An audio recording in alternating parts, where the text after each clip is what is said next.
Hey, movie fans, and welcome back to another episode of the Uncharted Media Podcast. This is episode 122.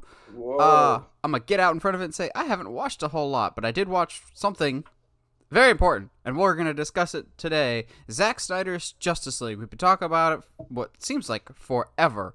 And so we're not going to do the full-on Avengers Endgame treatment that we did all those years ago of like breaking it down scene by scene. I'll try my best, but I've only seen it 1.25 times. I went back and rewatched the finale again. I'll probably rewatch it sometime this week because I really enjoyed it. I have not heard what Josh thinks. I don't know if I want to know about it now or in our discussion.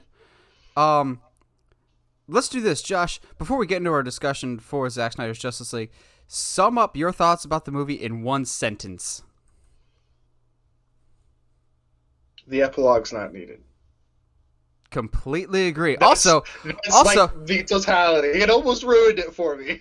Also, welcome, Josh. Hey, how you doing? Let's ask Josh questions before we introduce him. Y'all know who he is at this point. I mean, yeah. Let's see. Things I've been watching. Not much. I watched the first episode of Captain and the Winter Soldier thing. I thought you were about to say Invincible. Oh no. Because isn't that out now too? Bro, I don't know. I don't know what's out anymore. I'm sorry. Like literally. Okay, what is time? What is time? I'll tell you what is time. Baby, Time is don't not. Hurt me. So this movie's the Snyder Cut is good, and the reason Nathan doesn't know my feelings on it is because I finished watching it at 3:30 last night. I watched it after work because I was like, I need to watch it before we get on the podcast. But yeah, coffee. We'll dip more into it in our thoughts here. At least for me personally, it wasn't a slog to get through like Batman vs Superman Ultimate Edition. Yes. Like it didn't feel like 4 hours. That being said, it is still a 4-hour chunk. Like no matter how you slice it and dice it, like somebody's head, it's still going to be a big chunk of time that you have to devote. So I completely get that. Like somebody, I was off the day it came out, so I watched it first thing in the morning. But when I got to work the next day, someone was like, before you ask, I haven't seen Snyder Cut. I'm like, I wasn't expecting you to. It's a 4-hour commitment, no matter how, like, whether you split it up into the chapters, which I was still kind of surprised to see that they're there. But also it's helpful for people that don't want to watch it in one sitting, which I totally get. The only way I was able to watch it is because I was off that day. I haven't been watching a whole bunch of stuff. I've been reading a whole bunch of stuff. Picked up a whole bunch of comics that I'm going to be reading, like Mr. Miracle, Jonathan Hickman's Avengers. What else did I get? Some Jeff Johns, The Flash, John Byrne's Superman, Man of Steel Volume 1, which has been on my radar for a while. Nice. I'm off this week. This is my first like vacation time off that was due from Christmas time. So, Nice. So I'm just like Ricky Bobby, now that I'm not actually working for the week, what do I do with my hands? Like, I don't know what to do with myself. It's just kind of nice to not do anything except hang out with Josh and talk movies. Yeah, I mean, outside of like working my butt off and I was home alone last week and like Kevin. For those that don't know, I'm the terrible adult and still live with my parents. So yeah. But like I had the house to myself, and unfortunately, my dad and I have like a list of shows that we watch together, and he made me promise not to watch Falcon and the Winter Soldier until he got home. So like last week was kind of like, I don't know what to do. So I bought a Switch Lite and and parents out of town, I buy a video game system. Why not? Yep. Why not? So I've been playing. I think I've been averaging at least 4 hours a day in Animal Crossing playtime. I'm glad you bring up playtime. So, this is a weird transition, but in the PS5, you can see how long you've played games, whether it's PS5 or PS4. So I've been able to go in and see how many hours I've logged, and I'm not proud of some of the stats that I saw. My all-time most played game on the PS4 is Arkham Knight at 352 hours. Uncharted 4 was like 112 hours, but then again, I always say that that's a single narrative, and that's like 25 hours of story, so that's maybe playing it through 3 times. I see you shaking your head. Arkham Knight, you gotta think. There's a Nightwing side mission, and that probably takes up at least 15 to 20 hours of that, just replaying that 30 minutes over and over again. But also, I know you and I both have issues with the narrative. You can't tell me Arkham Knight isn't one of the most fun places to just free roam around. And that's a lot of the times what I do with the Arkham games is once I'm done with them, just free roam. Not even looking for Riddler trophies. Just either gliding around or driving around and beating the crap out of criminals. And also, Arkham Knight is not as bad as you say. And despite its 2016 release date, it still looks incredibly good to this day. I can't forgive it. Oh, you'll be happy to know that Star Wars Battlefront 2 has about 290 hours logged into it. Attaboy! Same thing with the original Battlefront. I'm like, I didn't need to see these numbers. Now I'm questioning things, but shall we get into the news? Because we've got random news this week, like not uber much, random. Not much. Thank goodness the Snyder Cut came out and gave us something to talk about. Well, besides Snyder Cut stuff, there's still DC stuff. One that I'm excited about, one that I'm still scratching my head. What on earth are they doing? But the one that I am excited about is one that I genuinely didn't actually think was real, as bad as it is to sound. It's just because it sounded like, on paper, something that gets announced but no progress actually gets made on it. And that is the upcoming Zatanna movie. But apparently this Zatanna movie has found its writer. Not writer-director yet, but the writer/director of the Promising Young Woman movie, which I'll get around to seeing at some point because it's getting a lot of award buzz. She has been tapped to write this Zatanna movie. Now, we don't know yet if she's writing and directing, but I think this is a good thing. I have not seen Promising Young Woman, but I'm hearing good things about it. So getting someone with this caliber to do a Zatanna movie, awesome. Now, because it's me, I'm going, who is one of Zatanna's ex-boyfriends that we can bring into this movie because I'm that desperate for him to be in anything? Just the list of who Dick Grayson hasn't dated is a lot shorter than who he has dated. Like, he did have a thing with Zatanna, so there's always that back door because I refuse to give up hope, even though I probably should. Also, I thought of some harebrained what-if scenario, but I'll dish that to you in a second here after we get Josh's thoughts on. We now have a writer for this Zatanna movie, so it kind of, to me, means they're getting serious with this. What do you think, Josh? Yes. Like, finally. Like, I think, like you, like, it was one of those things, like, wait, this movie's still in production? We're still doing this? Oh, this confirms it. Yeah, like, I thought this was a joke. I thought Zatanna was a joke, but okay. No, like, not that Zatanna, the character, is a joke, but, like, the idea that they're making this felt like a joke. Like, there's no way. They never go for Zatanna. But, here we are, and I am A-okay with it. So, any thoughts on who you would want as Zatanna? No clue. None whatsoever. Maybe... Because the only reason I have no clue is I haven't mentally put together everybody that's already in roles. Because there's been a lot of casting that I don't remember. And I don't want to, like... I'm saying I don't want to get hyped about putting somebody in the role of Zatanna, even though that there is somewhere else, knowing that any chance I get, I push for Tom Hardy as Wolverine. Tom Hardy is Zatanna. Put him in the leggings. Put him in the tights and the fishnet. Ryan Reynolds as Deadpool playing Zatanna. Ever since I saw the fan art that one time, I cannot get Alexandra Daddario out of my head as Zatanna. I think that'd be great. But the thing with Zatanna is, she doesn't have to be a Caucasian actress. You have a lot of freedom with this. I think you can cast just about any talented up-and-coming actress. I think that might be better. But also, I've heard on the flip side, someone bring up a really good argument of a character like Zatanna, who is not uber well-known to the mainstream audiences, you might have to have a big name to be the driving force of why people will see this movie, because the name Zatanna it's similar to the Black Adam situation of people don't know who Black Adam is, but they sure as heck know who Dwayne The Rock Johnson is, which Yes.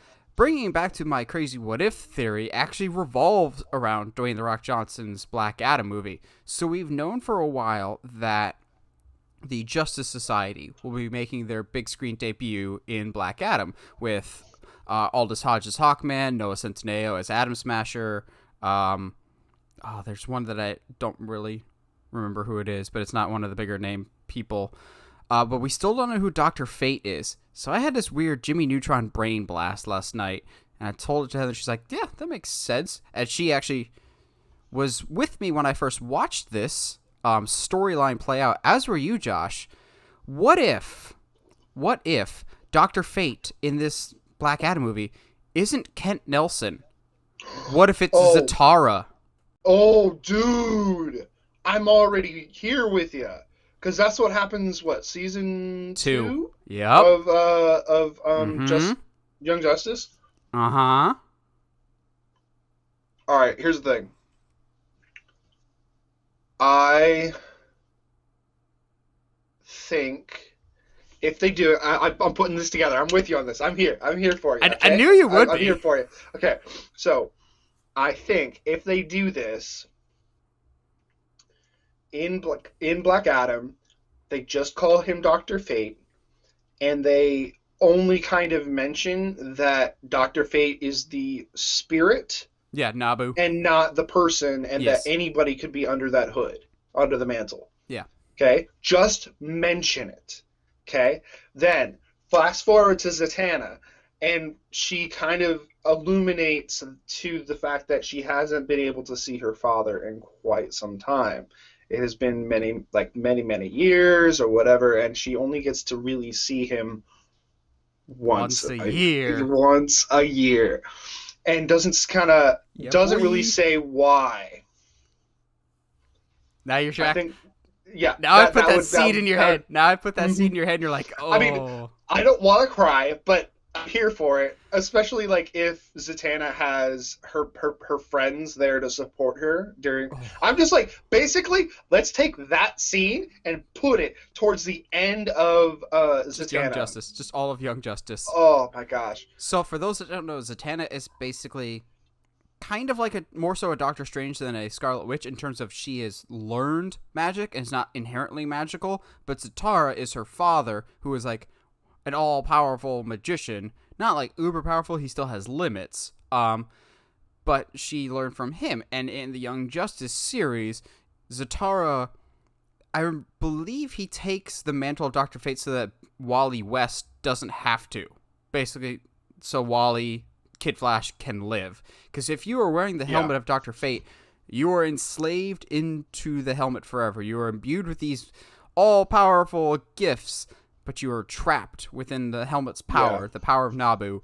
So I think this would be this great emotional connection here if you already have this thing in the Zatanna movie of, well, why is she alone? Where's her dad is technically around, but not. She can't see him. Yeah, and he's not acting under his own powers. And in the Young Justice series, it's basically prison. She's allowed to see him one day of the year, and that is it. Zatanna is a really interesting character. I'm not gonna lie, though, I keep coming back to Young Justice related stuff of going, okay, if we're getting a Zatanna movie, please, I had a name, but I forget who. Please, can we have the villain be Clarion the Boy Wizard with Tikal the cat? Yes, let's go. Did you ever watch The Girl in the Photographs? I did not. Okay. Look up real quick while I talk about it. Talk about whatever. Look up the main skinny kid, the main bad kid in that movie.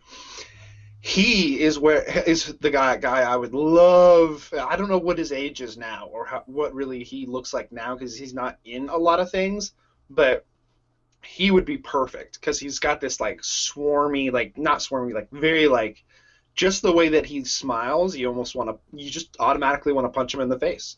Like Miz face? Yes, he's got that Miz face.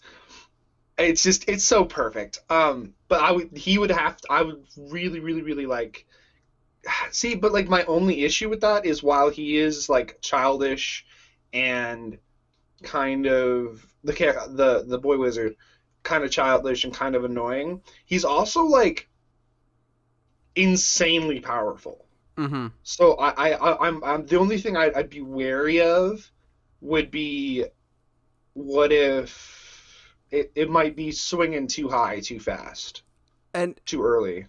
if they're making this, I wouldn't be surprised if it's not Clarion the boy wizard. It's just Clarion, and he's like an older adult. Maybe that's who it was. I thought David Tennant. If he's not doing Marvel stuff Ooh, anymore, I think he'd be a really ooh. fun Clarion. So basically, Clarion is this evil warlock. That's about it. And he's got this magical cat who is amazing. I kind of really, really love Teakle. Also, he, at least in the Young Justice version, has the single most irritating voice I have ever heard, and it adds to the fact that Yeah. you just want to see him get punched in the face. Like, Oh, at all times. And like anytime he shows up, you're like, yeah, kill him, punch him, put him in his place, please. And like, and that's I think what added to the why he's such a hated character, and like in a good way, at least in Young Justice, because he's incredibly annoying, and but like equally powerful. So it's not like you can just like write him off and be like, no, he's just, excuse me, he's just annoying. Don't we don't have to worry about him. Like no, like this guy, if we don't attend to him, will destroy every universe we know that we yes, know of. he's annoying, but he's powerful. I'm putting this on record now. I think this will probably be an HBO Max movie, and that's not a knock against the quality of the movie. It's just that they need movies like Disney Plus has movies, like Netflix has Yeah. movies.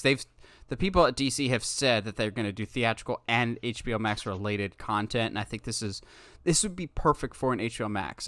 This could be great, but it might not necessarily have the biggest box office appeal, so it might be a safe bet there. Yeah. Just to kind of let it gain some audience first, and then for Zatanna to bring it to the theaters or whatever.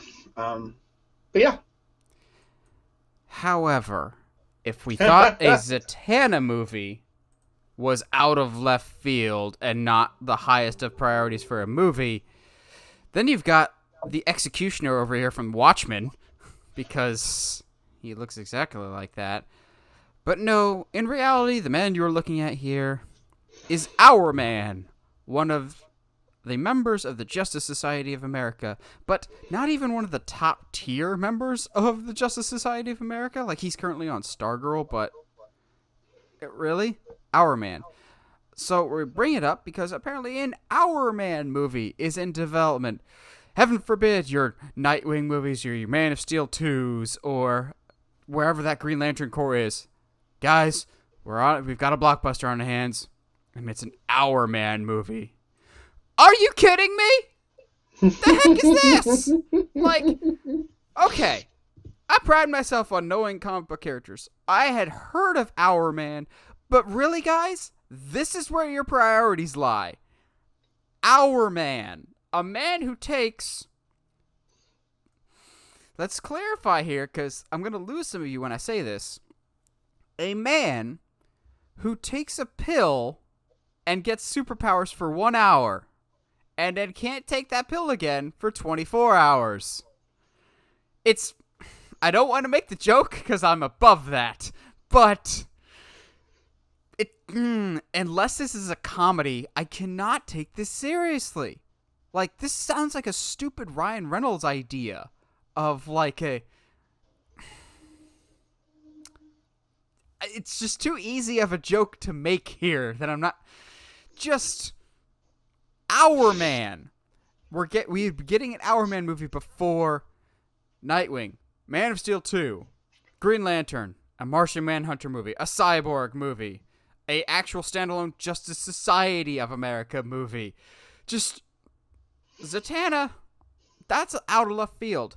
But at least Zatanna was an active member of quite a few superhero teams. What the hell has Hourman done within the past 20 years? Besides, he looks like discount The Cape from NBC's The Cape that was only on for half a season. What the heck is going on?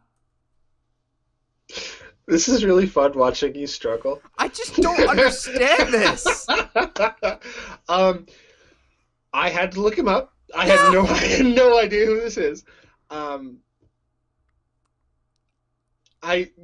don't know. His costume looks more than a little suspect too. Yeah, I don't know, dude. Like, what the heck? I don't know. I mean, hey, maybe it'll turn out to be cool. Who knows? Maybe it's some weird back door. Imagine us using them using Hourman as a way to introduce us to all the main heroes. But like, so I said he's a member of the Justice Society. I could think of 5 Justice Society members that would be more interesting than Hourman. You could have a Jake Eric Flash movie where maybe he crosses over and meets Bart Allen, and just some weird duo there. A Hawkman and Hawkgirl movie could be fantastic. An Alan Scott Green Lantern movie, because his is very different than all the other Green Lanterns.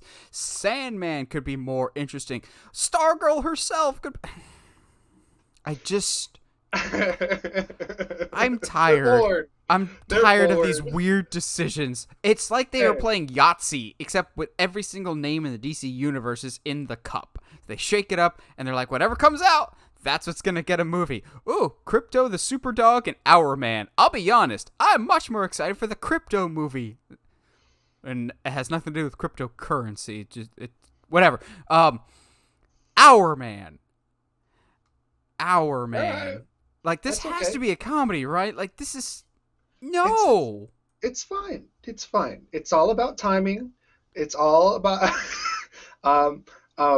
we will be locked in our seats in the suspense thriller as the show goes from minute to minute. I'm trying to get as many time puns in here as I can. That's all I got. I don't understand this. It's like, fine. It's not even so much like a Static Shock or a Blue Beetle decision where it would reach a demographic that had never had it before.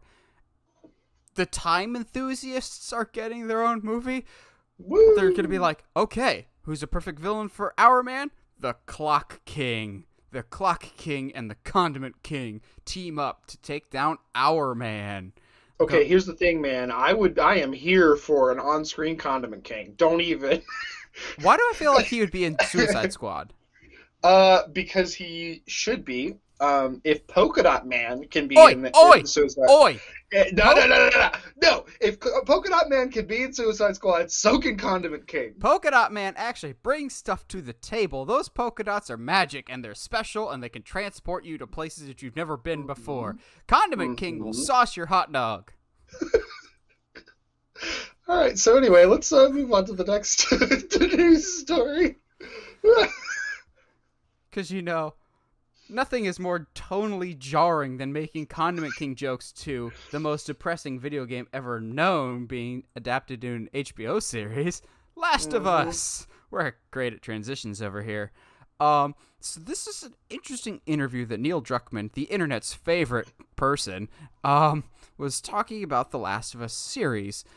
And he made some very interesting remarks in that sometimes in the show, they'll be lifting dialogue verbatim from the first game, whereas in other episodes, they will be drastically different and deviate greatly from the video games, to which I'm going, okay, that's either really, really good or really, really bad.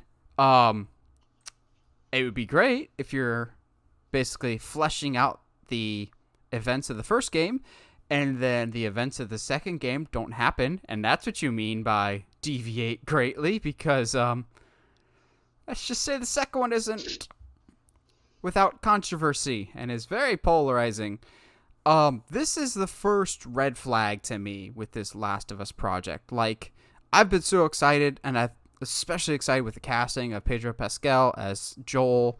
It wasn't who I was expecting, but it's fantastic. I really want this series to be great, and I think it could be something special. I think The Last of Us, as a source of content, is a great place to pull from.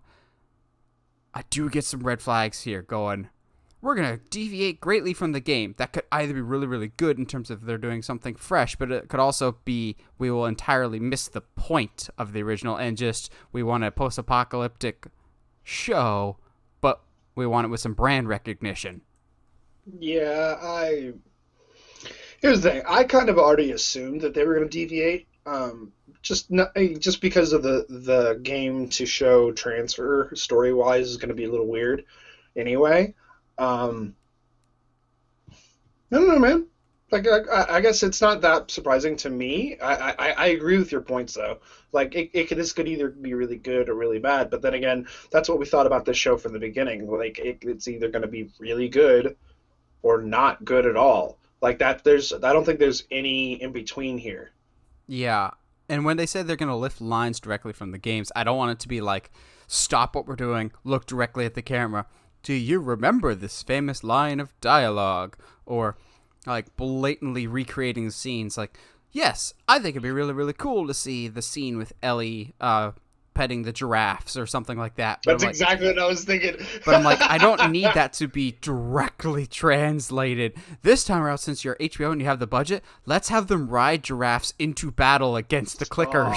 Let's not do just see Joel just screw stealth. I'm riding in on a giraffe. I mean, but to be fair, that's just a reflective of anybody that actually played Last of Us.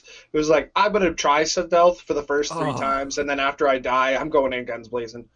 Yeah, that was actually kind of the narrative. I wasn't a huge fan of The Last of Us 2, but the single biggest thing that made me just go, yeah, I'm not really digging this game was how much stealth there was. At least with like Joel, if you didn't want to do stealth, you could still cover shoot, and the shooting mechanics are even worse than they were in Uncharted, but like Ellie, you have to rely so much on stealth, and I get it for narrative purposes, but for some of us, me, I suck at stealth so much, but also I was never really comfortable with killing dogs, and that's kind of something you need to do repeatedly. They're like, oh no, if you're good at stealth, you don't have to kill the dogs.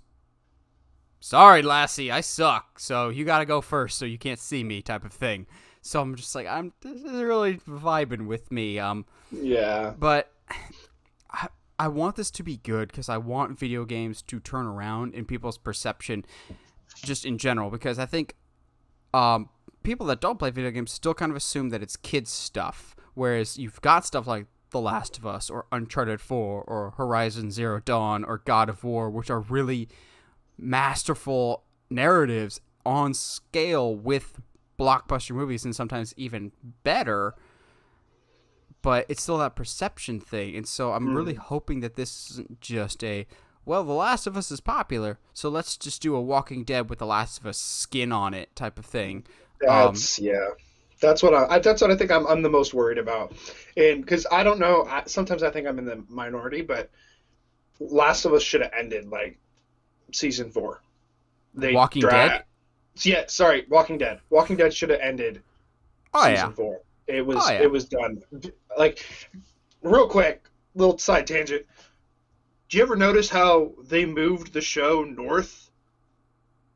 Like how the show starts in Georgia, and then all of a sudden we come back in the next season, and they're like, because of the winter, we moved up north, blah, blah, blah, blah. It's so scientifically they can extend the show, because given a certain amount of time outside of the pandemic, flesh would have rotted to a pandemic is not the right word. I mean, no, but the zombies would have deteriorated outside of a certain point in Georgia because of the humidity. So the show would have ended that season, technically speaking, scientifically. So they moved it north so the zombies would still be around. How dare you have your logic in here? I know, right? But like, it's just stupid. Okay. Let this be known. I gotta say it now. I don't like The Walking Dead, and There's a lot of people that don't like it. I don't like it. Really hope that they don't do what you're saying, which is The Last of Us. It's Walking Dead with The Last of Us skin. Because The Last of Us, I didn't play for a while just because I assumed it was just your average zombie thing, and then I think it was Michael that showed me the first 10 minutes on YouTube, and you're just like, this is not what you're expecting, because you see a little girl on the cover of this game with this bearded guy, so you're just like, oh, they're gonna go on this adventure together. Oh, it's not that little girl, because she dead. But then you get all the feels of that. So I want this to be good, but this does raise some red flags to me. But it could also be good because there's such controversy surrounding Last of Us 2. I don't think they would change any of the events of Last of Us 2, though, unfortunately. I think they would just tell... I've often said that the events of Last of Us 2 aren't what hurt the game. It was the order in which they were presented. Spoiler alert for those that haven't played it, Joel dies pretty quickly into the game. And you play as... They deceptively marketed it of, like, certain characters show up in the trailer, but then when you get to that point in the game, it's somebody completely different. So they definitely lied to people in the trailers. But I don't think that was the issue. It was so much of, had you... so the whole second half of the game is you're playing as the person that killed Joel. Had you started the game with that character, and then you kill Joel, then you're kind of left going, am I the bad guy this whole time? Because you've already spent half this game playing as this person, getting their perspective, as opposed to more or less coming back from the beginning with this preconceived notion of, I already hate you because I know what you're going to do, as opposed to, this is this character, oh, I just did this bad thing that shakes me to my core. So I think it was just kind of out of order. That was my issues with Last of Us 2. And maybe they'll undo that. I'm not sure. We're still kind of a long way off on this, but hopefully they start filming soon on this. But yeah, this is the first major red flag to me. You want to know another red flag that I'm seeing? Is that our next topic? We really are out of ideas, aren't we? You would rather give us a Puss in Boots 2 instead of a Shrek 5. Give me a Shrek 5. Okay. I've never actually talked about this on the podcast before, but the original Puss in Boots I saw with my family, and we still, to this day, hold it as one of the single worst movies we've ever seen in theaters. All three of us. It was the first time we ever got out of a movie, just all looked at each other going, did any of us like this movie? That was awful. Like, I'm sure there's fans of Puss in Boots out there. More power to you. I hated this movie. So I'm already coming from, I don't want this to happen. But two, that happened, I'm sure, over 10 years, at least 10 years ago? Like, who is asking for a Puss in Boots 2? That being said, the premise is interesting. Of supposedly Puss is on his last life and he's on the hunt for some magical thing that will reset his life counter. I'm going, cats don't literally have 9 lives, but it's fantasy. Whatever. He's a magical cat. Let him do his thing. He's magical because he's voiced by Antonio Banderas. That man is magical. Yes. What a guy. And he's in Uncharted. Never forget that. I am so scratching my head at this. And Josh is broken. He's like, I know we're talking about Puss in Boots, but I have to talk about Uncharted real quick. Squirrel. At the rate we're going, Puss in Boots is going to come out before Uncharted. But who asked for this? Like you said, where is Shrek 5? Like, are we supposed to be getting like a Shrek sequel / reboot? Because for those at home that want to feel old, Shrek just turned 20, my friends. Yeah. Make it stop! Make it stop! No. We're old, Josh. No. I guess you could say, somebody once told me Shrek's turning 20. Yo. No. Who asked for this? Just why? Like, it's not like the first one was even universally beloved. I'm sure it made a decent amount of money because it's an animated kids movie, but just why? That was also around the same time like Zach Galifianakis was really big because he played Humpty Dumpty, which is the weirdest casting ever. But also the best.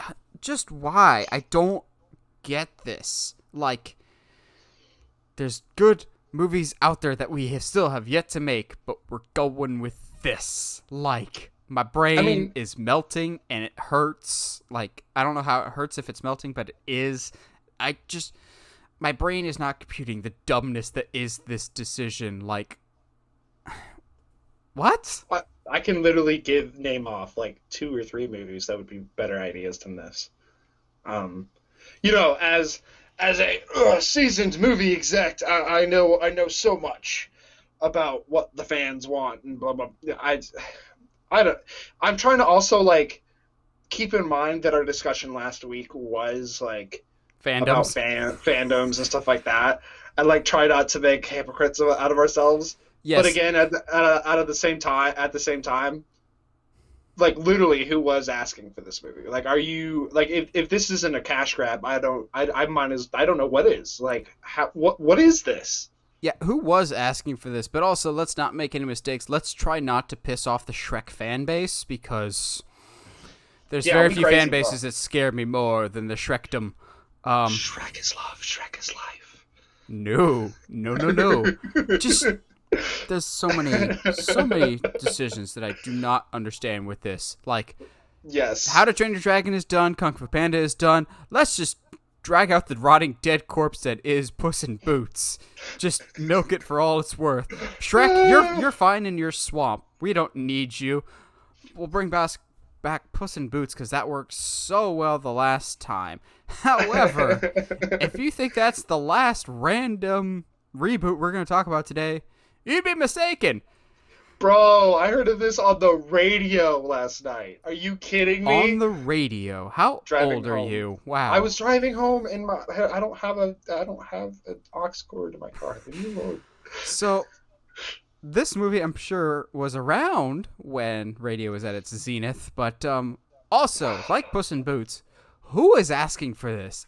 Apparently, we are getting an Ace Ventura 3 coming from the writers of the Sonic the Hedgehog reboot, also starring Jim Carrey. Now, it's important to know that Jim Carrey has not signed on yet to return as Ace Ventura, but I feel pretty confident, given that he just worked with these writers on the Sonic movie, they probably had this in mind when they were working on Sonic, like, yeah, this is cool, but we get to work with Jim Carrey. Let's do another Ace Ventura movie and see if he'd be interested in it. He's not a big sequel guy, but this also feels super, super delayed. Josh is like chomping at the bit to say something here. I got you. You ready? Are you ready for this? I don't think you're ready. Are you ready?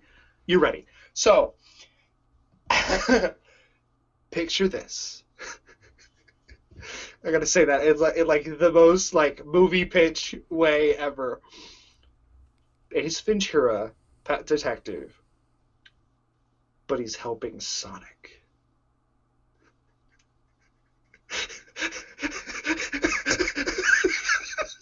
And ladies and gentlemen, Josh is officially cracked.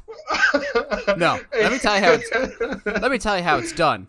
Ace Ventura crosses over with the Jump Street movies. Oh no! I would pay good money to see Jim Carrey have to talk to an elephant that has Channing Tatum and Jonah Hill on his back.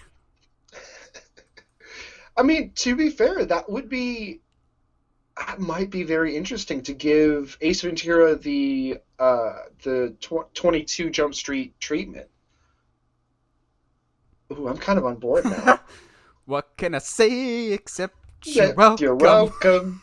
So I think the only thing that's stopping, like, because everyone was, what was it, like 4 years ago? Everybody was like, "Oh, it's everything." I think that's just always a thing in movies. Yeah, that's how people sound to me. The only reason they haven't rebooted Shrek at this point is because anytime they boot up his animation, he literally just goes, "Oi, get out of my swamp!" And they're like, "Yeah, we don't want to deal with that." But like Ace Ventura is, I mean, geez, okay, hold on. When like, was what, the 99, wasn't? Well, there was that one that we all agreed to never talk about. Wait, the second one? No, the one with the kid. They made a third one? Yeah, we all agreed never to talk about it again. No, like legit, I didn't know. There's one where it's like Ace Ventura Jr. Pet Detective, and it's like him as a kid. It's either him as a kid or it's like his nephew or something. Okay, I haven't heard of. I haven't. Yeah. So Lucky. when nature calls, the second one Oh yeah, yeah. came out in 1995. Wow. So, also, moment of honesty.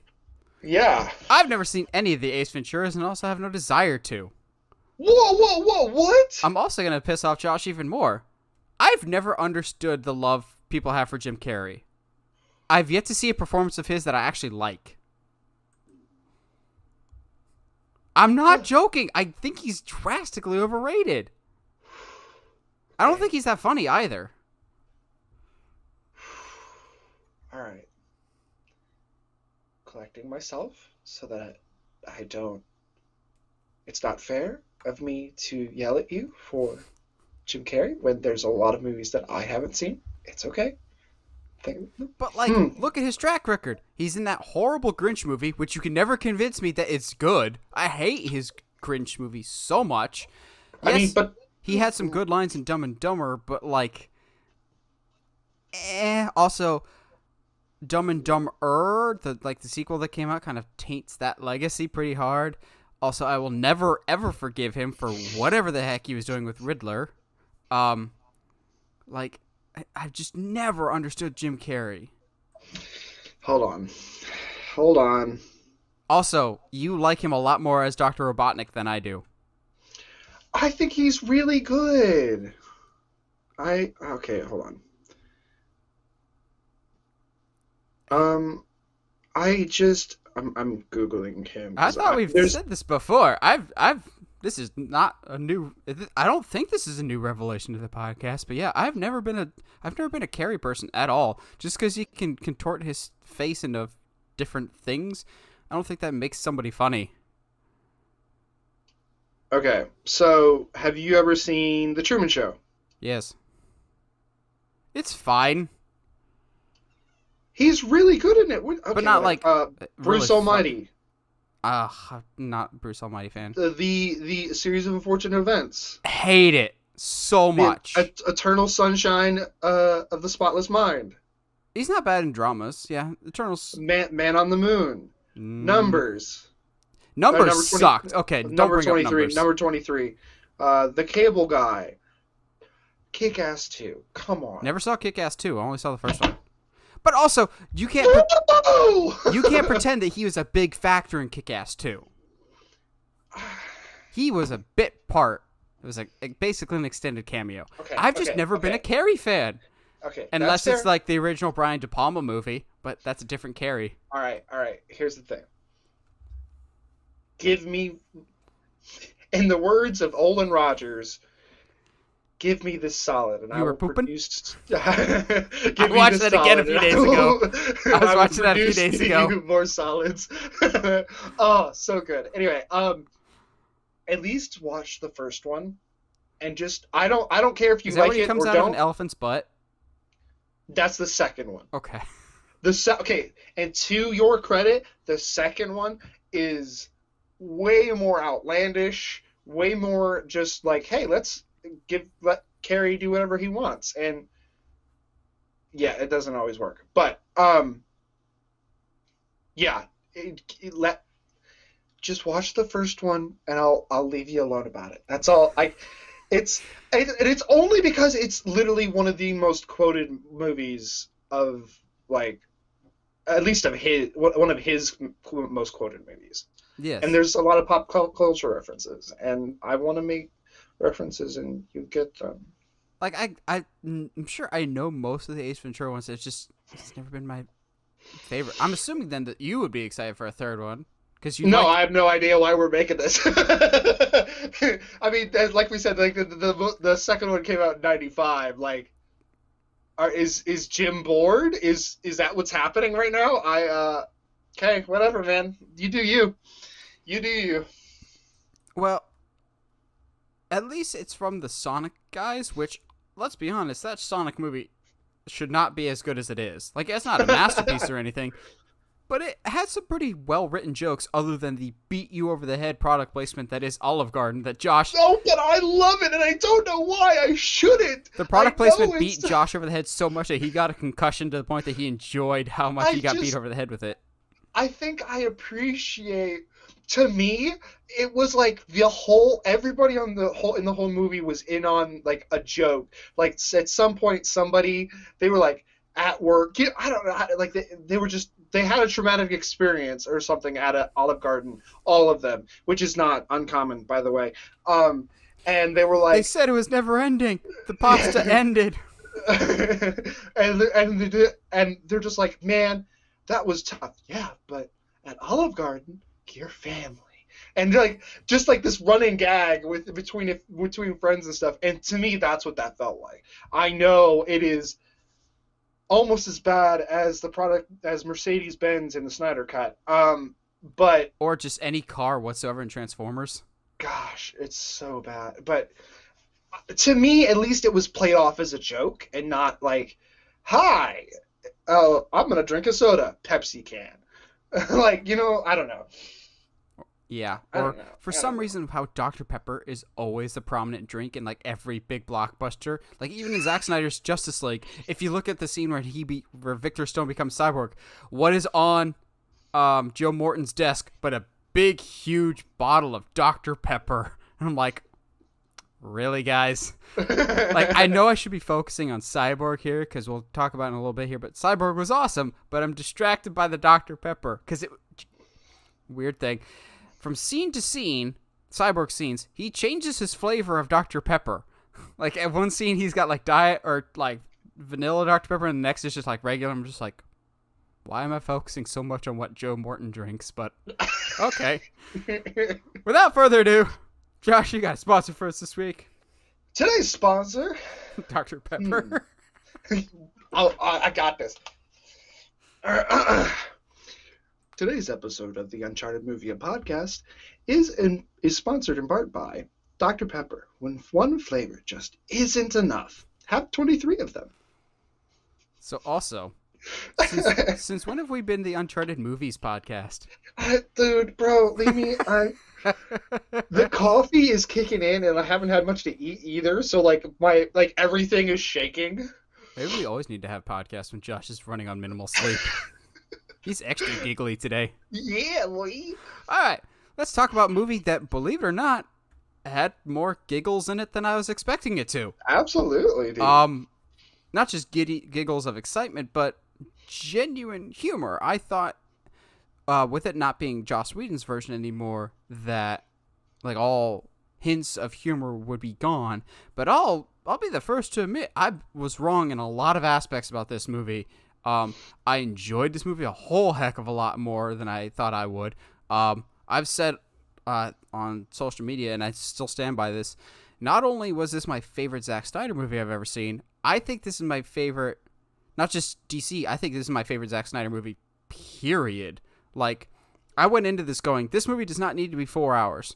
It needed to be 4 hours. Like, I wouldn't cut anything out of this, except for the post-credit scene. I refuse to call it a post-credit scene because the credits still happen after this scene. Yeah. We'll talk about it later, but I hated the nightmare scene. I still have no desire to see this nightmare sequence whatsoever. But okay.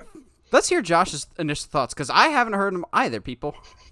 So, I want to be clear. So, what I'm going to do is I'm going to give you my negative first. Yes, because I do still have some negatives. Because there is so much more positive than I was expecting. Mm-hmm. The epilogue is 30 to 45 minutes long. Return of the King. It does not need to be there. It does nothing. But set up. So my biggest thing with the epilogue is it creates hanging threads on a movie that is all nicely tied up. Doesn't need to happen. You could have ended it right there.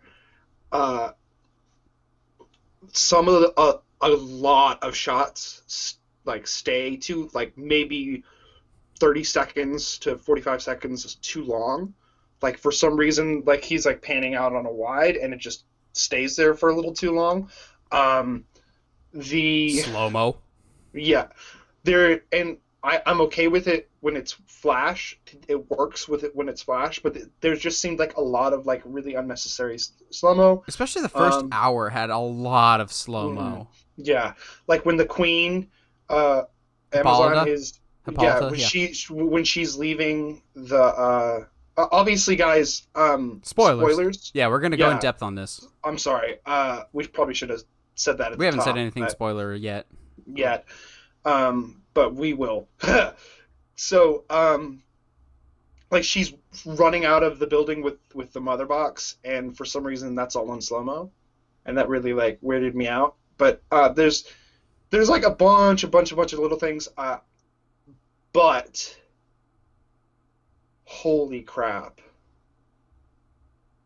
Ezra Miller's Flash is so likable in this. Okay, I'm glad you brought this up. Holy crap. Because a lot of the stuff was in the Joss Whedon version, but here's my thinking. The one that we got theatrically, it felt like that was like 125%. Like they sped it up just a little tiny bit, and he was played back just a little bit. Like he still talked fast and moved fast and was a little manic, but it was not as fast, and that made a huge difference. It was also when you are the only one meant to be the comedic character, you shine a little bit more as opposed to everyone joking and having fun. His humor worked a little bit better here, except for, and I'll say two words and Josh will immediately know what I'm talking about, hot dogs? Like... Bro, no, sorry. No, I love the crap out of that. Just like... Okay, there's a scene in this movie where he saves Iris West, which was a really cool scene.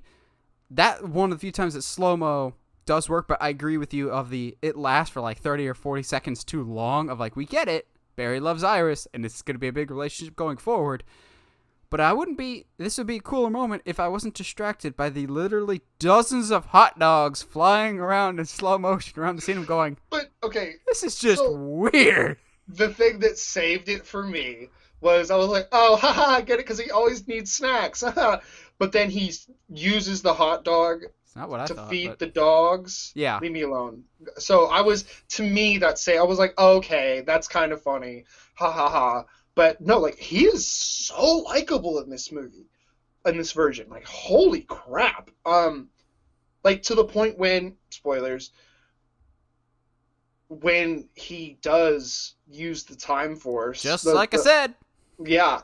And which, by the way, incredible way to use that. Like, holy crap. Even if it should have been yellow, but whatever. But whatever. But still, like, he, like, all right, Barry, you gotta break the rule. You gotta break the rule. I was like, Bocas, come on, break the rule. Yeah, absolutely. Like, oh my gosh, I was so down.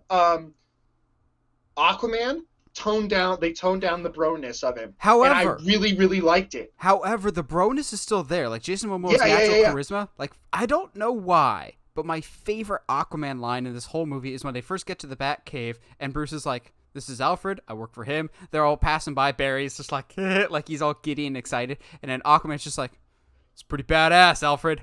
And I'm like, the fact that he like has this respect for Alfred, I'm like, yes, it's pretty awesome. But however, Aquaman has one of the... I'm actually genuinely pissed that it got cut. Because in the theatrical version, it never made sense to me that Aquaman and Cyborg just like butted heads. They just like didn't get along. And there's none of that. There's none of this stupid in-team fighting in this movie. And Aquaman has that great line about Cyborg. He's just like, we're expecting a lot from this kid that just watched his father get brutally killed. And Flash is like, I thought you didn't care. I never said that. And I'm like, yeah, boy. Oh, boy. And then when he fights Steppenwolf, he's just like, hey, miss me? Yeah. Ready for round two? Ting, ting. Let's do it. Like, and let's go. Oh, dude. There's so much cool stuff in this movie. I love all the backstory that they gave Cyborg. He absolutely, for someone that this movie kind of lays on his back, and like he supports all of the mother box stuff, for that to have not been in the Joss Whedon cut made no sense, and for it to be here made so much sense. Now, my favorite thing about this movie is Wonder Woman. For the most part. I will say, before you get into it, I will agree with you. I think this is actually Gal Gadot's best performance in the entire DCEU. Bro. However, Good God, Junkie XL, did I want to punch you in the face with that Wonder Woman music. Every single time Wonder Woman did anything. Like, oh, dude. stop. After a little bit, yeah. Stop. Like, every time anything, either Amazonian or Wonder Woman in general, it was the same stupid music. I'm like, this is good. But you don't need to do it literally every time she does anything. Hey, Wonder Woman, can you get me a Dr. Pepper? Like, so, stop. I don't know about you, but I know that you and I were vocal about how disappointed we were in Wonder Woman 1984. Okay? Mm-hmm. When she comes in, and I'd have to watch them side by side, but I'm pretty sure there's a bunch of little things that they added to the bomb scene in this film, I think. Either that or was taken out of the theatrical cut, you mean? Yes. Okay. Regardless. When she shows up, it is like that whole scene happens, and then and it ends basically with her like calling that little girl a princess. I like almost teared up because I was like, this is Wonder Girl. Absolutely. But I don't know why I did that to my mic. Anyway. Please let that be Donna Troy. Like, please. Okay, but like that scene ended, and I paused it, rewound it back, and watched it again, like right then, because I was like, this is Wonder Woman, like absolutely. And then like so many times throughout the film, she's sweet and graceful, but also like this incredible badass. Like she's the one that gets the final shot. Dude, she is, and like there's so much stuff the only line that I cringed a little bit, only because in context it doesn't make sense. I get what she's saying, but in context it doesn't make sense, is when she's the first time she's about to fight Steppenwolf, and he's like, back off, this one's mine, and she's like, I belong to no one. And I'm like, yeah, all right, let's go, come on. But then like has like the coolest fight. Holy crap. Just like the gauntlet stuff, like all the sword and shield, like it's just so cool. I can't. Also, just thinking of that scene, and I'm geeking out now. I'm officially like not even thinking critically about the movie. I'm geeking out now. I don't remember how they brought Aquaman in on the Joss Whedon one, but how they brought. I don't remember. He just kind of joins them. Yeah, the way that he shows up here is perfect, and I am here for it. Although, why does Mera have a British accent now? I decided to ignore everything that happened with Mera. I don't care about her at all. Also, I like Volko's look a lot better in the Aquaman movie than I did here. Like, Willem Dafoe with the long hair just looked really, really weird. It was unsettling. Yeah. I kind of want to get some of my other negatives out of the way, and then we'll just... Yeah, absolutely. We've got so many positives about this. I was geeking out hard. I'll openly acknowledge how wrong I was to doubt this movie, but... absolutely, same. You brought up the Wonder Woman action scene, and it was really prevalent for that, but it was prevalent throughout this movie of... Why does Zack Snyder have this penchant for desaturation? Like, this movie could have had normal color schemes. Like, just shoot it normal, or at least turn it down a little bit if you want. But it was so desaturated, like, not as bad as Batman vs. Superman, but it still wasn't. Considering this is your Hope movie, let's get a little bit more color. The Wonder Woman thing was annoying. The music kept showing up. We'll talk about the end stuff at the end, like the nightmare and everything else.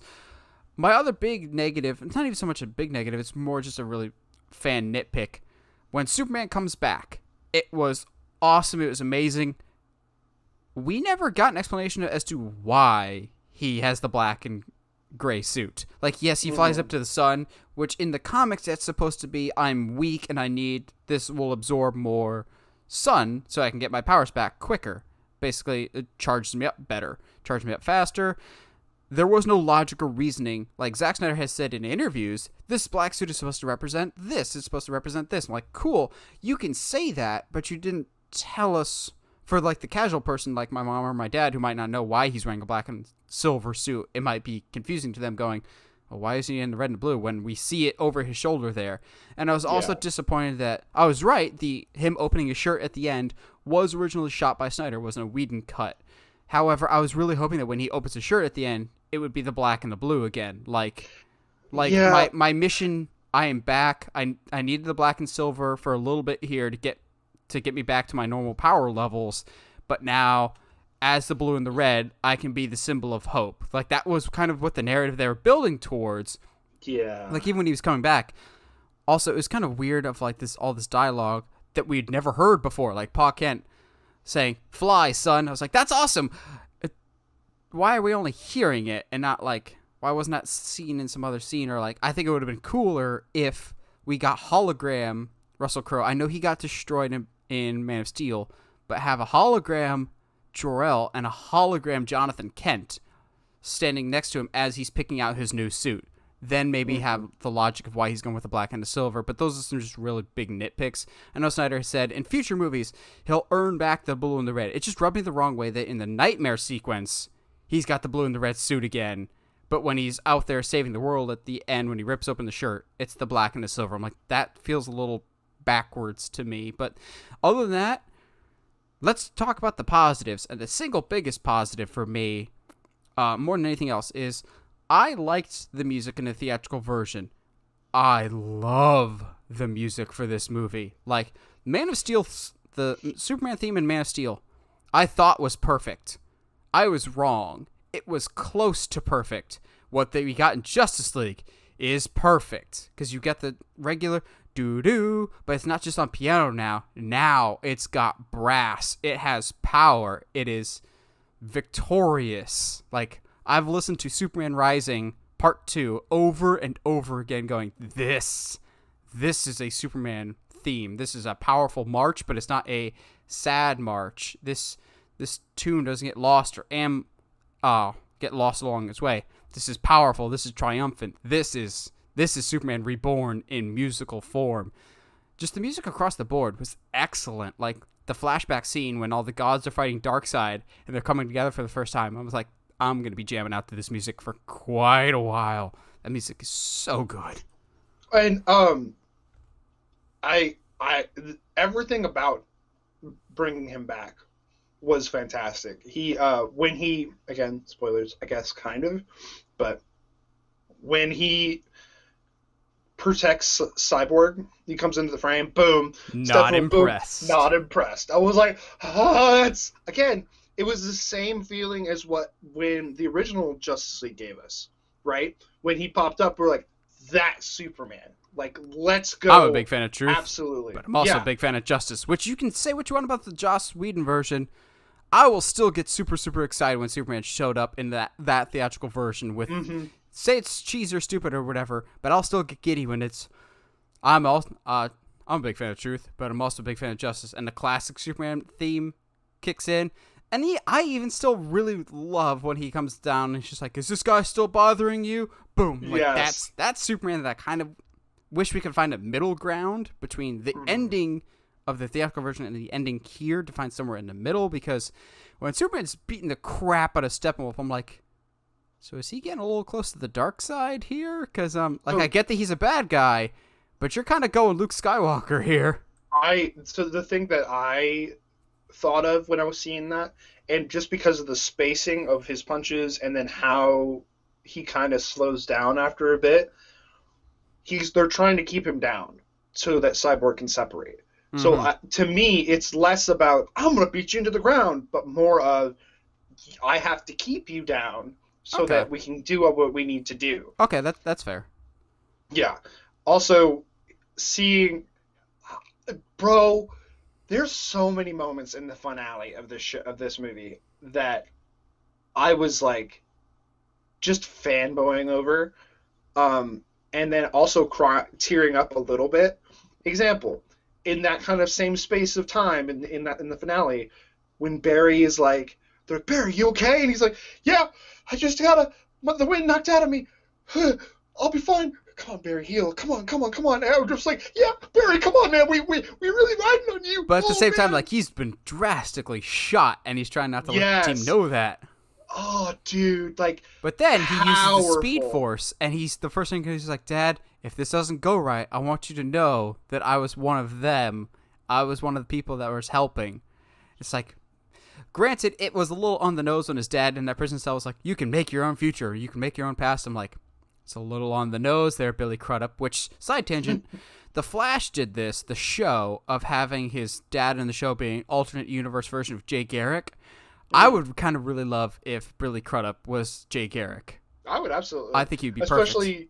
Especially how the character progression that they have with him towards the end of the movie, but like also that line from Flash was like, I can make my own future, I can make my own past, I could like I was just like, has this always been a Flash phrase? No. All right, make it one. It's got to be one now. All right, cool. Like here's the thing, dude. All of this to say, I absolutely love this 100% more than I thought I would. Oh, absolutely. We were dead wrong on this movie. Absolutely. The questions that come up for me. Do I love it? Because it's way better than the 2017 Justice League. Do I love it because it's actually a really good DC film? And how was there this much footage not used? Well, also... There was so much new footage. Also, I bring up do we love it because we've been so starved for new content for a while that it's a new superhero movie, and we haven't had a new superhero movie in a while. I don't think that's it. I think it just genuinely is this good. But yeah, there's a lot of missing footage. We get more Cyborg, which I thought was fantastic. We also get a lot more Victor Stone, which I was ready to poo-poo that when he dies. I was like, he just sacrificed himself for nothing. But even his death means something because he superheated the mother box to basically make it easily trackable. I'm like, got it.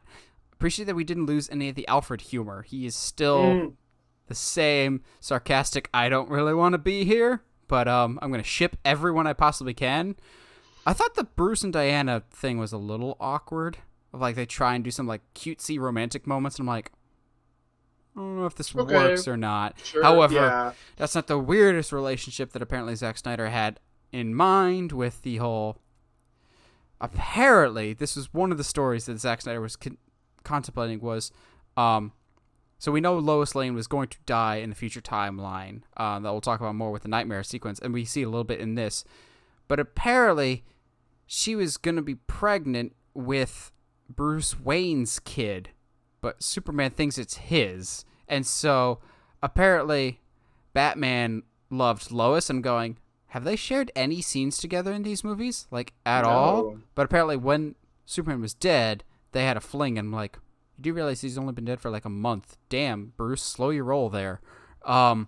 But I'm like, there's a lot of decisions, like, I'm with you of, I like this Justice League, but I also kind of want this to be the end because I don't have any interest in the future stuff that he was planning. Like, the Nightmare sequence, not interested at all. I know a lot of people are, and a lot of people are mad because the head of Warner Brothers has said we have no plans to continue the Snyderverse stuff. But I'm like, I get why Warner Bros. Is saying that because Zack had a very specific, like, Dark Knight trilogy type mindset of, I want to tell my story, which is awesome, but Warner Bros. Is also coming at it from the mindset of, we want to expand our universe and be able to easily access any of our characters, as opposed to, hey, look over here, Aquaman's dead, Wonder Woman's dead, Dick Grayson has been dead forever, Superman's our bad guy still.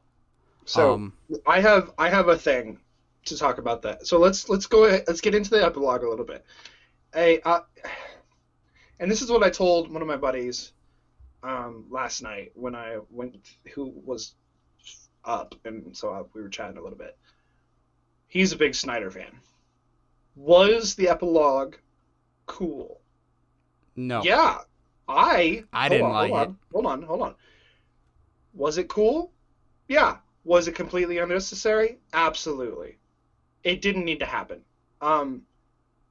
Weirdly enough, I felt Jesse's Lex Luthor improved. I don't know how. He's only in one scene. I know, and that was like, I don't know how I was more okay with that. I don't know, but let's talk about the nightmare sequence, okay? Because he brought up, he was giving me a hard time. He's like, oh, when Tony Stark sees his whole family, all his friends die, blah blah blah. It's fine when Marvel does it, but when DC does But it, Marvel like, had okay, been doing listen. their stories for close to a decade, so there's stakes there. Also, here's the thing. I want to be clear here. Could potentially the nightmare stuff be really cool? Yeah, sure. That could be. There's some interesting story aspects you could really tell there. But does it need to be set up at the end of a film that's gonna be a one-off?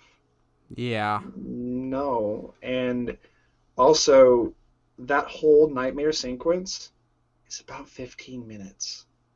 Like, it's long. Um, that's not an end credit sequence, guy.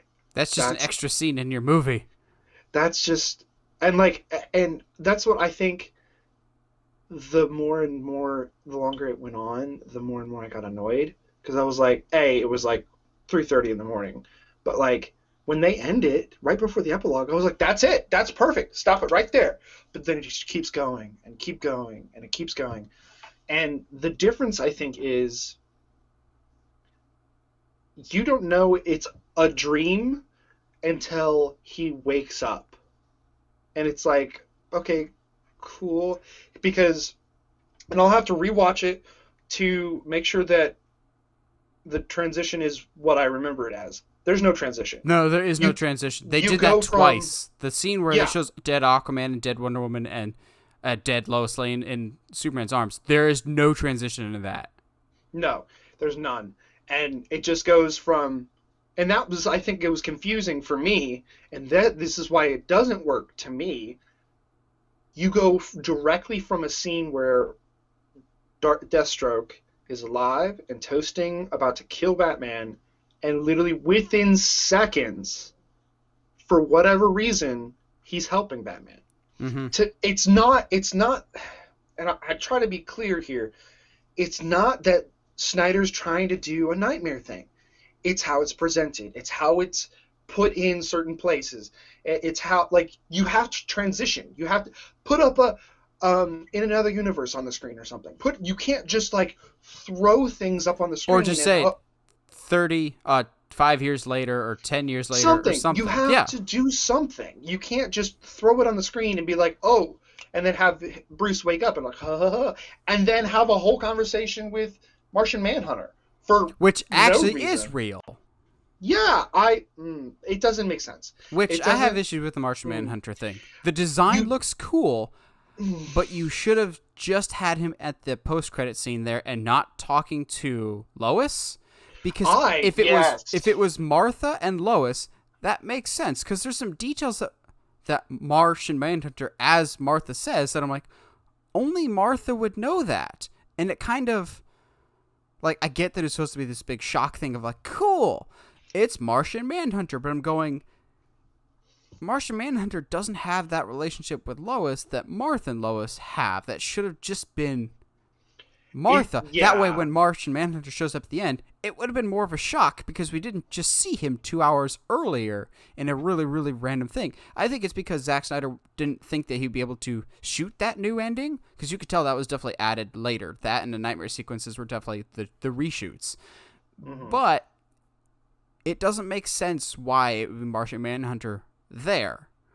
I was still kind of hoping that this movie would fix this issue from Batman vs Superman, but didn't. But I could live with it. Of the world hated Superman and Batman vs Superman, but now that he's dead, they're just like, oh, he was a beacon of hope and we miss him greatly. I'm like, y'all wanted him dead like a few weeks ago. You never really looked up to him. Y'all spent all of Batman vs Superman saying, we don't need you, and now that he's dead, and didn't actually save a lot of you in Batman vs Superman because you made it very clear that that island was completely uninhabited, it was just kind of jarring. And I'll defend what I don't like the nightmare stuff, but it's different in Marvel, is because in Marvel we had a lot of time to spend with the characters being the characters that we know and love.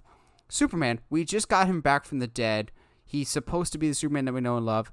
And then he immediately pivots back to evil servant of Darkseid type of thing. We don't get to spend a lot of time with Superman in his prime being Superman. Like the transition from assembled team to scattered team all over again. We don't get a lot of time with the team before everything just gets destroyed. And then to be like, well, what about after they undo everything in the nightmare sequence? Well, from everything we've heard from Snyder, at least one of the characters is dead. We flash forward 20 years into the future, so we don't actually get to spend a lot of time with the team cohesively together like we would in, say, an Avengers movie. Now, I don't want to compare the two directly, but I think the reason why they're successful is there's still incarnations of characters that we know and love. And for the most part, I think these are really accurate representations for the big screen, minus some issues that I have with the portrayal of Superman. Like Batman, significantly better this time around than Batman vs. Superman. Doesn't murder people with a whole bunch of guns. Actually feels like a leader. Isn't devoid of humor, but when he does have humor, it's the dry humor he's the straight man, basically. But I think if we're gonna have the nightmare stuff, we don't know what normal is in this universe. So if you're gonna do this like Mad Max style, we don't know that that's supposed to be different than the regular world because we haven't spent that much time in the regular world. And that's the point I keep bringing up to my friend who loves this, and like I like it too. Like I don't want it to be like thought that like, oh, you're just don't like blah, blah, blah, blah. No, like I love the nightmare ideas and the concepts and like really what they have going for it right now. And especially in that scene, like I think if I had just seen that, like that was just posted up somewhere, I would have been like, oh, bro, give me more of this.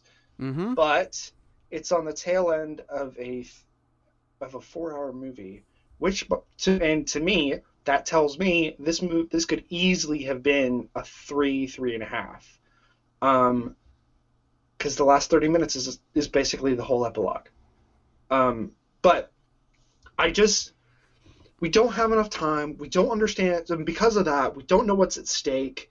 We don't know. We see Batman and company teaming with Joker and Deathstroke, which is, like, for diehard comic book fans, we know that's a big deal, but we didn't get to see this Batman square off against this Joker or this Deathstroke. Or we don't see them fighting against each other to know that it's a big deal that they're working together. It would be like in the next Avengers movie, all of a sudden Falcon is fighting side by side with Thanos. We know that would be significant, but we would have those. We know they've had things together. Deathstroke has been on screen for maybe 5 minutes total in the DCEU, so we don't know why it's special that he's working with Batman here. Yeah, Joker, I think they took advantage of the fact that we know Batman and Joker don't get along in other incarnations, that they skipped on what made this special. Also, as a Dick Grayson fan, you definitely under-delivered in the explanation as to why it was Dick Grayson. Like, you get some hints of, I had someone that I loved, and then, like, don't send a boy to do a man's job. It's just like, you said that you would expand upon the Robin thing, but you still have yet to give me any clear reason as to why it was Dick and not Jason. But, again, we're really delving too much in the nitpicks, but we do still have so many positive things to say about this movie. Yeah. That's the hard part is, for me, the epilogue,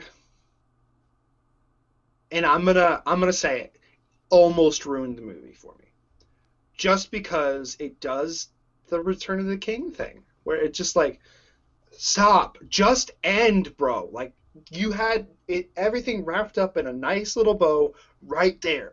No need to get to do all this stuff.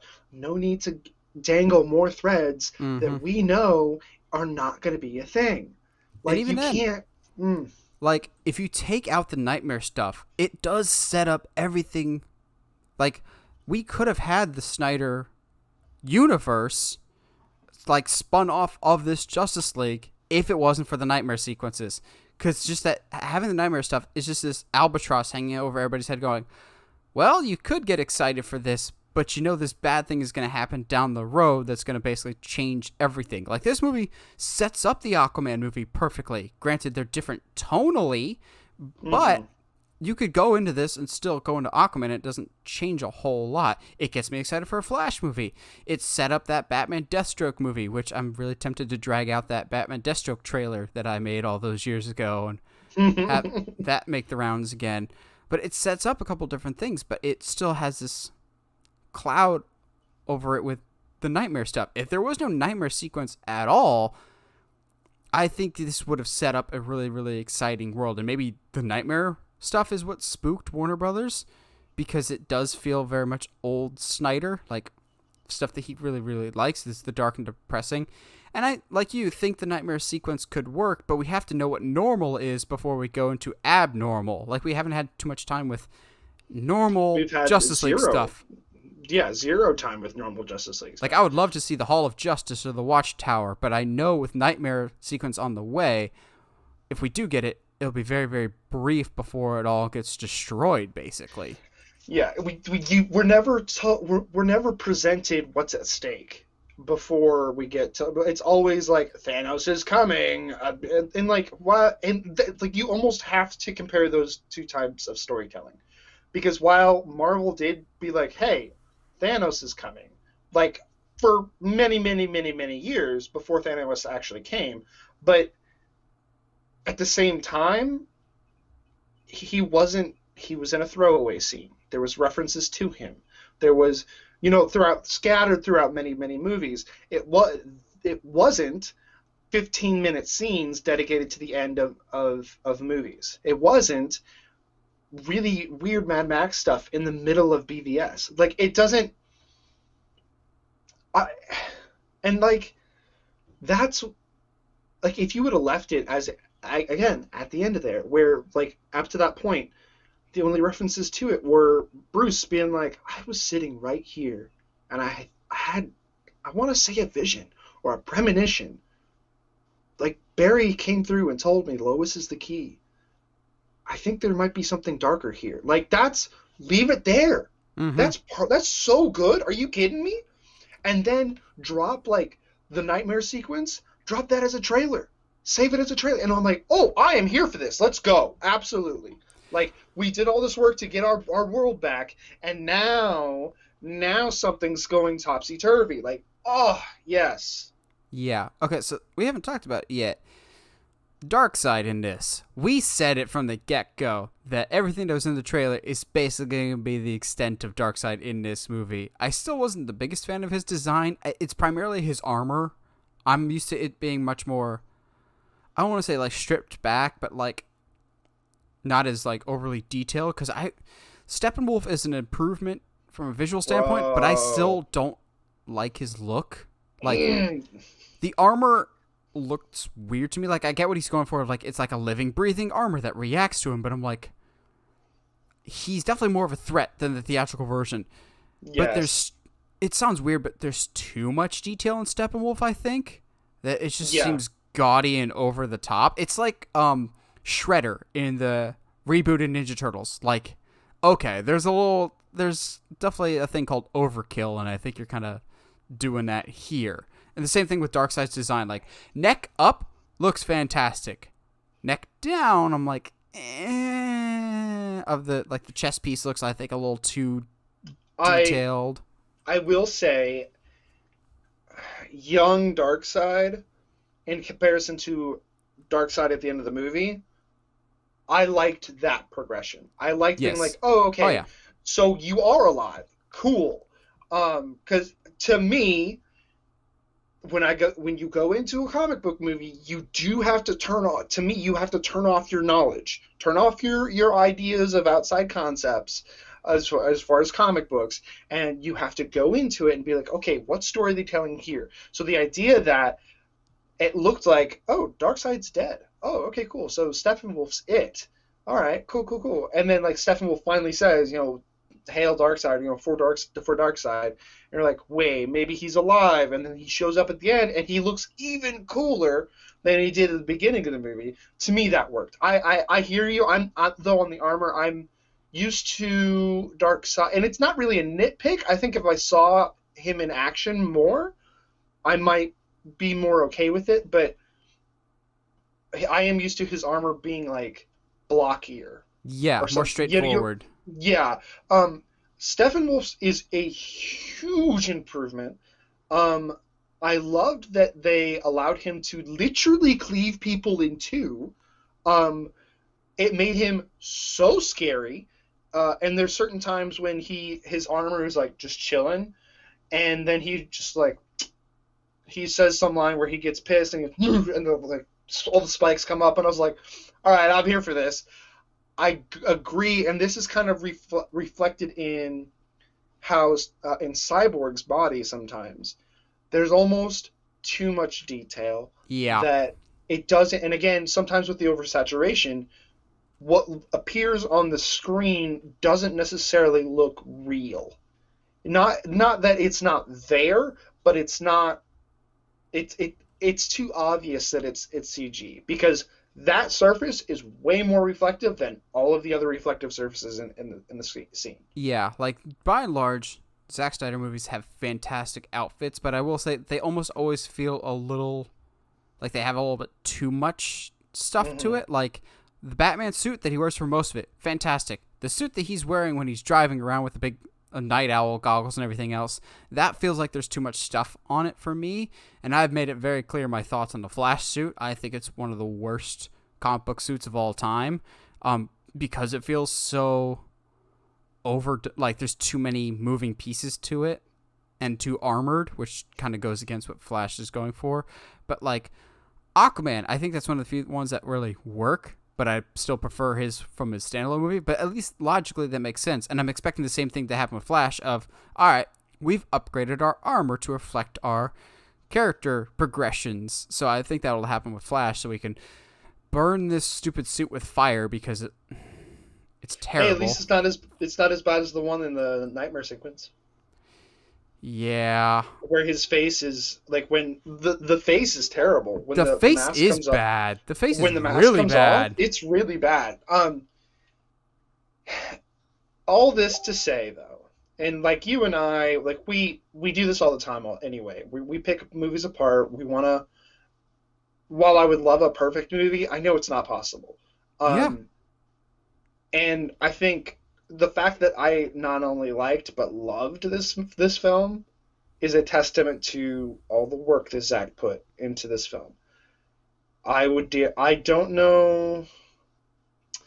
I don't know if I'd say it's my favorite DC film to date yet. I think it's third. I think it's third for me. It's Justice League has now gone from my least favorite or down, 6 or whatever, to top 3. Like, I absolutely, like, all the way up to that epilogue, I am locked in. Let's go. There's a few elements I might like, scenes that I might move a little bit, because I think they might be a little bit more impactful that way. But then again, I've never edited a movie, let alone just taken shots that were already done and a movie that's already happened and just completely rearranged it. So to me, this is a feat that's, I'm not going to say has never been done, but it's a big deal for someone, especially of Zack's caliber, to be like, no, I'm going to sit down in this chair, I'm going to re-edit everything. Like, that's a big deal. And I want to commend Zack Snyder for doing this and giving us this product, because boy, in a lot of ways, he knocks it out of the park. I don't think this is the movie that he would have given us if he had never left. Yeah, I don't think the studio would have ever let a 4-hour movie come out. No. That's why I'm, as bad as it is to say, I'm glad that it's on HBO Max, because we can watch it in its 4-hourness. However, if this was re-released in theaters, I would for sure be there, because this movie, like, as soon as it was done, I really wanted to hit repeat, but I'm like, it's 4 hours. If I watch this back to back, that's basically a whole working day. And there's still certain elements that you either love or you hate when it comes to Snyder. The desaturated color palette, the slow-mo. That's not just his DC movie. That's just his movies in general, that you're either for it or not for it. And that'll happen with any directorial style. Like, do you like Wes Anderson's symmetry in his movies, or does it drive you nuts? Like, everybody has their directorial flair, and there's just some things with Snyder that I'm not the biggest fan of. But by and large, I think this is probably my third favorite DC movie. I think Aquaman still might be my first, and then Shazam, then this, because it's the first Zack Snyder movie that I've seen that people act like heroes. They act like a cohesive unit. They're doing good to be good. There isn't stupid inter-team squabbling. They feel epic and larger than life, which has always been something that Snyder excels at. But these feel like gods, which is basically how we saw them in the Justice League animated series or whatever else. Like we've said before, just chop off the Nightmare sequence, and I think this would be not perfect, but one of the best DC EU movies. It's just that Nightmare scene looms so large over the rest of the movie, but I just really, really, really love this movie a lot. And I'm just in awe of the final result of this, and I'm happy to be wrong, because we were some of the biggest doubters on this for the longest time, and I'm happy to be wrong. I always want movies to be good. I hate, this doesn't change my opinion on Batman versus Superman at all. I know some people will be like, well, does this change your opinion on his other stuff? I'm like, I still like Man of Steel, but I still hate Batman versus Superman with a fiery passion. I hate that movie. But this was significantly better than the theatrical version and Batman versus Superman. That being said, I'm okay that we just leave it at this. Like, I had no interest in the Nightmare stuff. I know a lot of people want to quote hashtag restore the Snyderverse and are mad that Warner Brothers has no interest in pursuing that. But I'm going, it's okay. Zack, I'm sure this took a lot out of him. Let's let him do other things. I'm sure all directors get burnout at some point. Let's let him do some other things. Let's let him do that Day of the Dead movie for Netflix. Let's let him do some other stuff. Would I have wanted to see him continue? Probably not, but that's only because I want other people's visions. Like, we're getting so many different flavors in DC movies now. Joker is so radically different than Aquaman, which is so radically different than the first Wonder Woman. We're all over the place, and I think that's a good thing. And with the Flash movie, it seems like we might be getting a multiverse setting up. So if we wanted to continue this, we could. And I'd be fine if we consider this like an Elseworlds story. But this was a whole heck of a lot better than either you and I had any expectations of it being. I will be jamming out to the soundtrack for quite a while. Yeah. That score is so good. Like, when the team is all together, you're like, yes, this is good. I do regret that we won't be seeing the Justice League as a cohesive unit again, probably for a while, and with better suits, because I always have like minor nitpicks about almost everybody's suit, except for the prime Batman suit, not the one that he's got in the car, but like Flash could be better, but we know he's getting a new suit soon. I'd be curious to see a Justice League after they've all had their individual standalone movies and where they get their own suit upgrades. Like, oh, good Lord, to see Superman with the red and the blue, with Aquaman in the gold and the green, with the Flash in the spandex, with the Wonder Woman suit from Wonder Woman 1984, which, movie's not great, but a suit, the colors pop in that, with the Ben Affleck Batman suit with just the gray and the black, maybe with some white eyes, just chef's kiss. Yeah, this will probably be the last time we see the Justice League characters together for a while, but I don't think you can officially ever count anything out. So while I wouldn't really want to continue the trend, I like the trilogy that we got. I don't like the middle chapter a whole lot, but as a whole, I'd say there's more positives than negatives in this Zack Snyder trilogy, and I'm okay with just leaving it at that for now. Yeah, no, I completely agree. The question does come up, like, well, if you're not going to continue it, why make this at all? And it's because HBO Max is desperate. That, and I mean, if they didn't, why would you guys still, y'all would still be complaining, give us the Snyder cut? So it's like, you can't have your cake and eat it too. However, like you said, way more positives than I ever expected for this film. To me, my two big standouts from walking away from this movie, I'm more okay with Ezra Miller as the Flash than I ever have been. Minus the whole, choking a woman thing. I mean, there's that, yeah. But I mean, that's. But yes, as a performance, I'm excited for the Flash movie now. As a performance, and that Wonder Woman is absolutely incredible, and we need more of that Wonder Woman. But yeah, dude, like this again, way more positives than negatives. I mean, I'd like to say that like my negatives are nitpicking, but some of them are kind of big deals. But still, it's I like you said, we had no expectation for this to be anywhere near as good as it was, and I'm really happy to be able to move on. Yes, like it happened. I don't think there'll be as much of a groundswell for Restore the Snyderverse as there was for Release the Snyder Cut, of just like, because that would basically be starting from scratch, whereas this, like, we already had some pieces. Like, I know some people are like, we want the Ayer cut of Suicide Squad. I'm like, I don't think that was as far along as this cut of Justice League was. If nothing else, as I bring this to a close, if nothing else, we got to see Henry Cavill one last time as Superman, and they can never take that away from us because we never know what's going to happen with his character, unfortunately.